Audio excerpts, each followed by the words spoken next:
प्रिय मित्रों, स्वागत है आपका आपके अपने चैनल स्टडी विद प्रदीप पे। दोस्तों, जैसा कि आप जानते हैं कि हम लोग निर्णय बैच के माध्यम से लगातार अपने बैच को आगे बढ़ा रहे हैं। आज हम लोग 13वां अध्याय शुरू करने वाले हैं। बायोलॉजी की बात कर रहे हैं। टीजीटी को ध्यान में रख करके हम लोग पढ़ रहे हैं।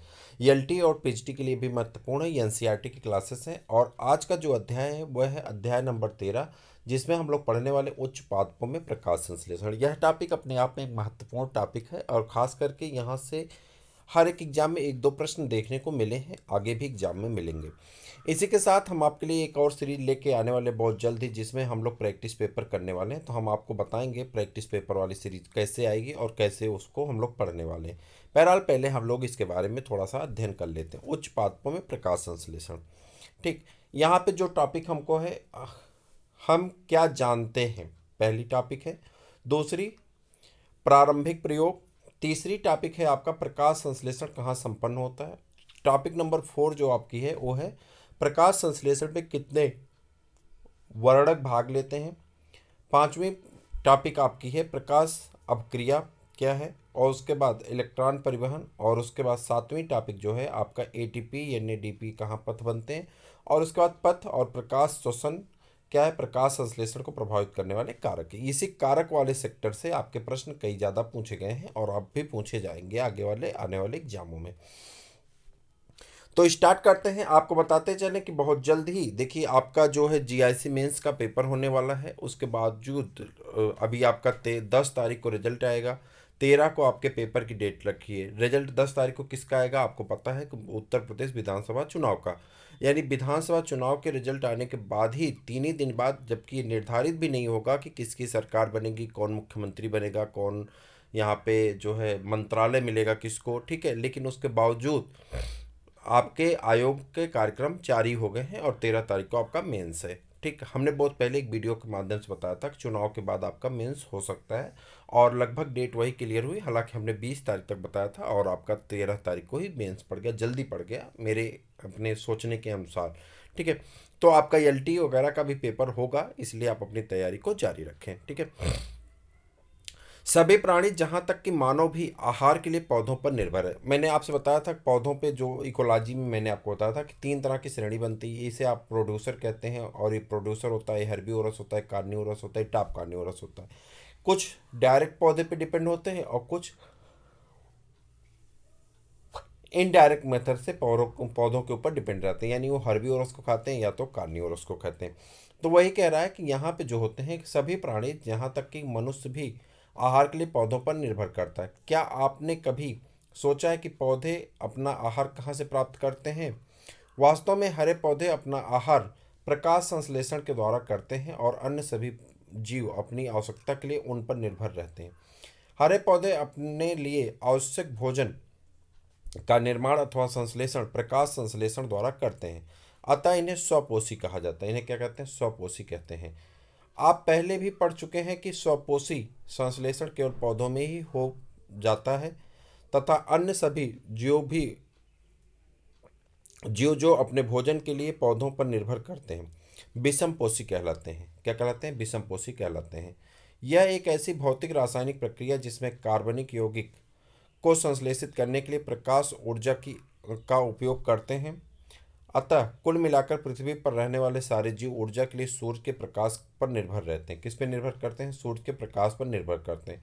पौधों द्वारा प्रकाश संश्लेषण में उपयोग की गई सूर्य ऊर्जा पृथ्वी पर जीवन का आधार। प्रकाश संश्लेषण के महत्वपूर्ण होने के दो कारण हैं। यह पृथ्वी पर समस्त खाद्य पदार्थों का प्राथमिक स्रोत है तथा यह वायुमंडल में ऑक्सीजन छोड़ता है।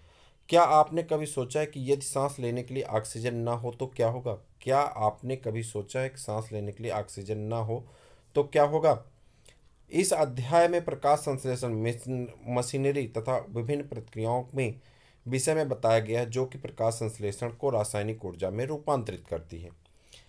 आप क्या जानते हैं या हम क्या जानते हैं? ठीक है, आइए पहले यह पता करें कि प्रकाश संश्लेषण के विषय में क्या जानते हैं। ठीक है, पिछली कक्षाओं में आपने कुछ सरल प्रयोग किए होंगे जिनसे पता लगा होगा कि क्लोरोफिल पत्तियों का वर्णक प्रकाश तथा कार्बन डाइऑक्साइड प्रकाश संश्लेषण के लिए आवश्यक है।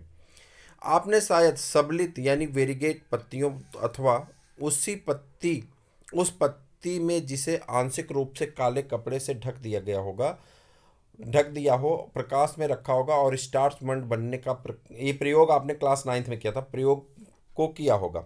स्टार्च के लिए इन पत्तियों के परीक्षण से यह बात प्रकट होती है कि प्रकाश संश्लेषण क्रिया सूर्य के प्रकाश में पेड़ के केवल हरे भाग में संपन्न होती है।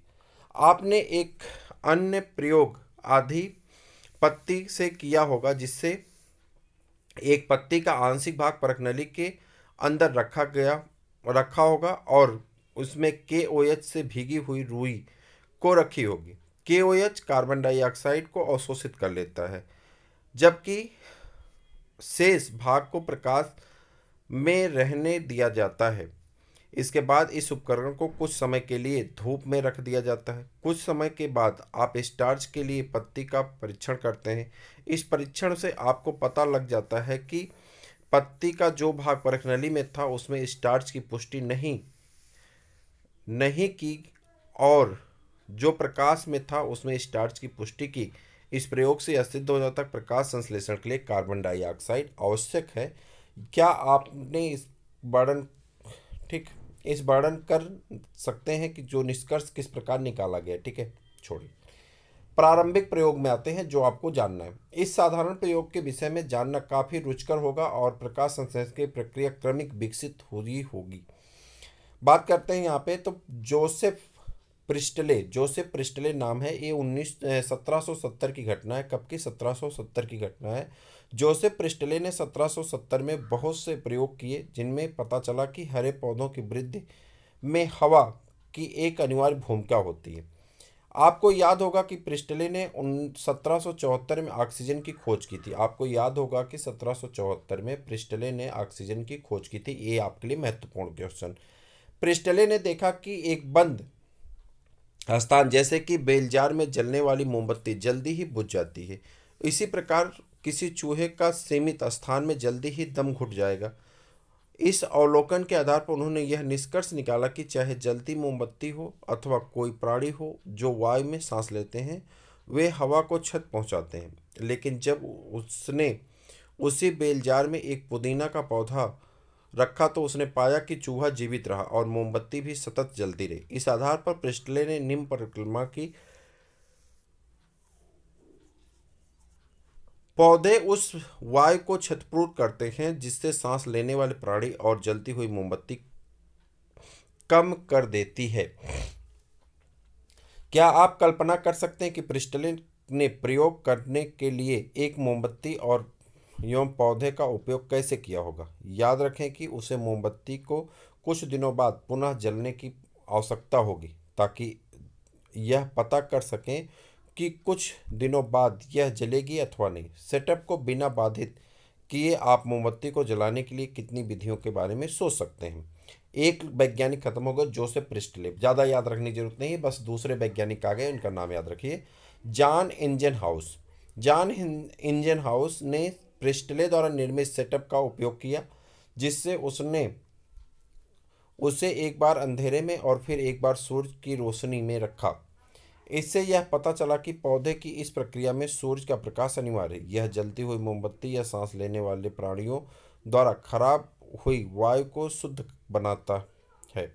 इंजनहाउस ने अपने एक परिष्कृत प्रयोग में यह जली पौधे के साथ कर दिखाया कि तेज धूप में पौधे के हरे भाग के आसपास छोटे छोटे बुलबुले बन जाते थे, जबकि अंधेरे में रखे गए पौधों के आसपास बुलबुले नहीं बने थे। बाद में उसने इन बुलबुलों की पहचान ऑक्सीजन के रूप में की थी। अतः उसने यह दिखा दिया कि पौधे का केवल हरा भाग ही ऑक्सीजन को छोड़ सकता है।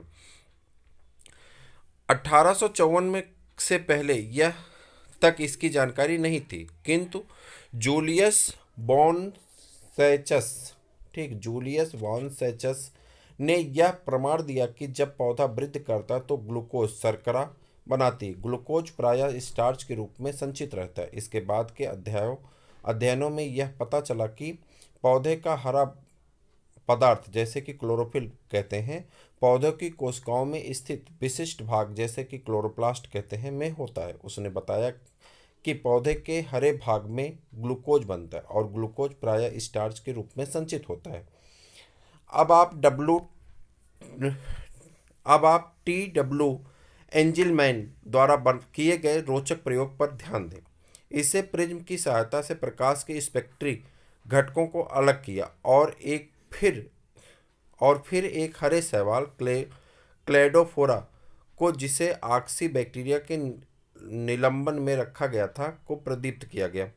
बैक्टीरिया का उपयोग ऑक्सीजन निकालने का केंद्र पता लगने के लिए था। उसने पता किया कि बैक्टीरिया प्रमुखतः लाल एवं नीले प्रकाश क्षेत्र में एकत्र हो गए थे। इस तरह के प्रकाश संश्लेषण का पहला सक्रिय स्पेक्ट्रम वर्णित किया गया। यह मोटे तौर पर क्लोरोफिल ए और बी के अवशोषण स्पेक्ट्रा से मेल खाता था। 19वीं सदी के मध्य तक पादप प्रकाश संश्लेषण की सभी मुख्य विशेषताओं के बारे में पता चल चुका था, जैसे कि पौधे कार्बन डाइऑक्साइड तथा पानी के प्रकाश ऊर्जा का उपयोग कर कार्बोहाइड्रेट बनाते हैं। ऑक्सीजन उत्पन्न करने वाले जीवों में प्रकाश संश्लेषण की कुल प्रक्रिया को आनुभविक समीकरण द्वारा प्रस्तुत किया गया है। ठीक, यहाँ पे एक समीकरण के माध्यम से बताया गया प्रकाश संश्लेषण में जो अनुभविक क्रिया होती है, रिएक्टेंट है और ये प्रोडक्ट है, कैसे बनता है। यहाँ पर आपको CH2O एक कार्बोहाइड्रेट यानी ग्लूकोज 6 कार्बन शुगर का प्रतिनिधित्व करता है। आप फार्मूला जानते हैं, C 1:2:1 के रेशियो में होगा तो C6 हो जाता है, H12 हो जाता है और वो 6 हो जाता है। एक सूक्ष्मजीव वैज्ञानिक कॉर्नेलियस वैन नील के प्रयोग में प्रकाश संश्लेषण को समझने में मील के पत्थर का काम किया।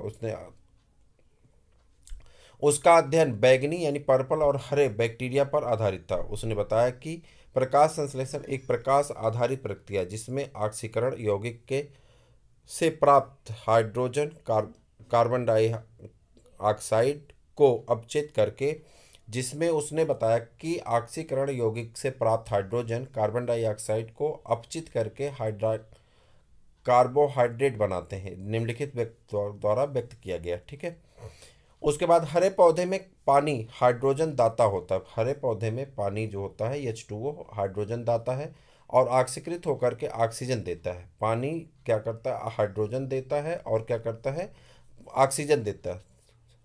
कुछ जीव प्रकाश संश्लेषण के दौरान ऑक्सीजन मुक्त नहीं करते। जब H2S बैंगनी और हरे बैक्टीरिया के लिए हाइड्रोजन दाता होता हो और ऑक्सीकरण उत्पाद जीवों के अनुसार सल्फर अथवा सल्फेट होता है, ना कि ऑक्सीजन। इससे उन्होंने निष्कर्ष निकाला कि हरे पौधों द्वारा निकाली गई ऑक्सीजन H2O से आती है, ना कि कार्बन डाइऑक्साइड से।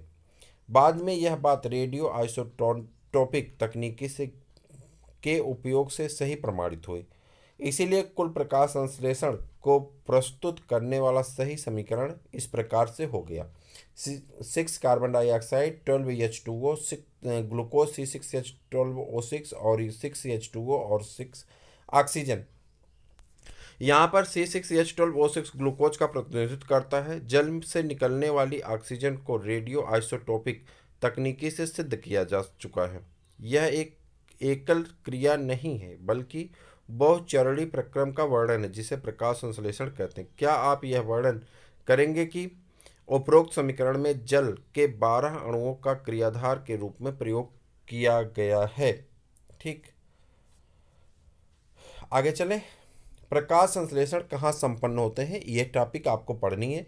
हालांकि यह टॉपिक हम लोग नेक्स्ट वीडियो में करने वाले हैं। इस वीडियो में आज इतना ही। इसमें 3 वैज्ञानिक महत्वपूर्ण हैं। एक प्रकाश संश्लेषण की रिएक्शन है, महत्वपूर्ण है, हाई स्कूल लेवल का है। वैज्ञानिक ज़्यादा महत्वपूर्ण है। आप वैज्ञानिक को पढ़ लीजिएगा, वैज्ञानिक का नाम याद कर लीजिएगा। आपके लिए इससे ज़्यादा कुछ याद रखने की यहाँ पे आवश्यकता नहीं है। बाकी सारी प्रक्रियाओं से आप रूबरू पहले से हो चुके हैं। अगली टॉपिक हम लोग पढ़ने वाले हैं प्रकाश संश्लेषण कहाँ संपन्न होते हैं, लेकिन नेक्स्ट वीडियो में पढ़ेंगे। तब तक के लिए इजाज़त दीजिए। जय।